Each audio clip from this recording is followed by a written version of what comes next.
Qu'est-ce que l'amour de Dieu et comment le ressentir? L'amour de Dieu est l'expression la plus profonde et la plus parfaite de sollicitude, de grâce et de miséricorde que nous puissions imaginer.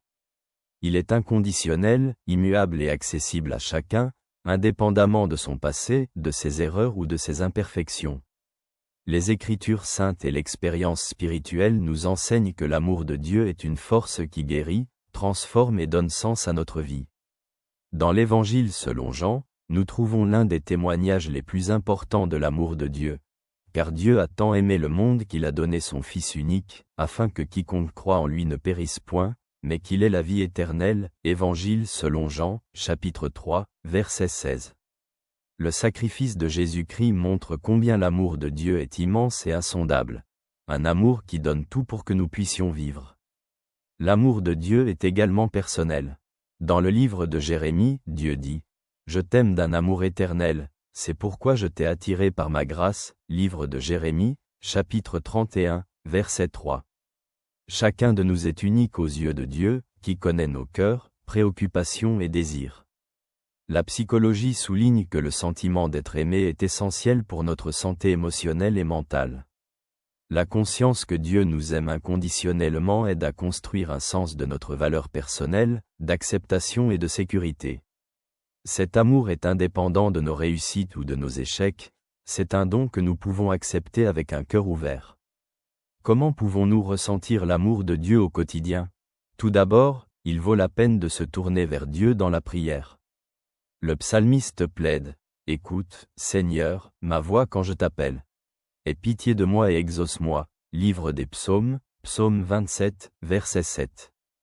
La prière est une conversation avec Dieu dans laquelle nous pouvons expérimenter sa présence et son amour.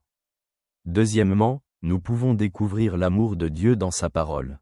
La Bible est une lettre de Dieu, pleine de promesses, d'espoir et de confirmation de ses soins. Dans l'Épître aux Romains, Paul écrit « J'ai la certitude que ni la mort, ni la vie, ni les anges, ni les principautés, ni le présent, ni l'avenir, ni les puissances, ni la hauteur, ni la profondeur, ni aucune autre créature ne pourra nous séparer de l'amour de Dieu, qui est en Christ Jésus, notre Seigneur. » Épître aux Romains, chapitre 8, versets 38 et 39. Troisièmement, l'amour de Dieu se manifeste dans les bénédictions quotidiennes. La beauté de la création, la bonté des gens, les joies simples de la vie.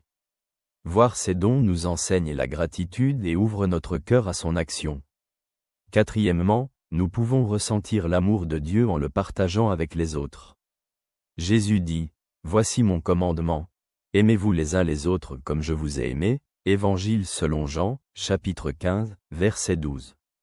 Lorsque nous montrons de l'amour, de la bonté et du pardon aux autres, nous devenons un instrument de l'amour de Dieu dans le monde. L'amour de Dieu est infini et accessible à quiconque le cherche. Jésus assure, « Demandez, et il vous sera donné.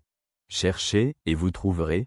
Frappez, et on vous ouvrira. » Évangile selon Matthieu, chapitre 7, verset 7. En ouvrant notre cœur à son amour, nous pouvons éprouver la paix, la joie et la force qui nous aident à traverser même les moments les plus difficiles.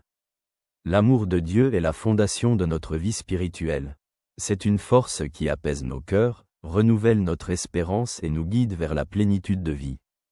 Comme dit le psalmiste, « Bénis le Seigneur, ô mon âme, et n'oublie aucun de ses bienfaits. » Livre des psaumes, psaume 133, verset 2.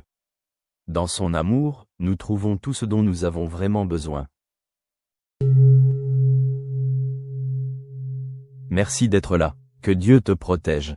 Ton ami t'adresse ses salutations de tout cœur.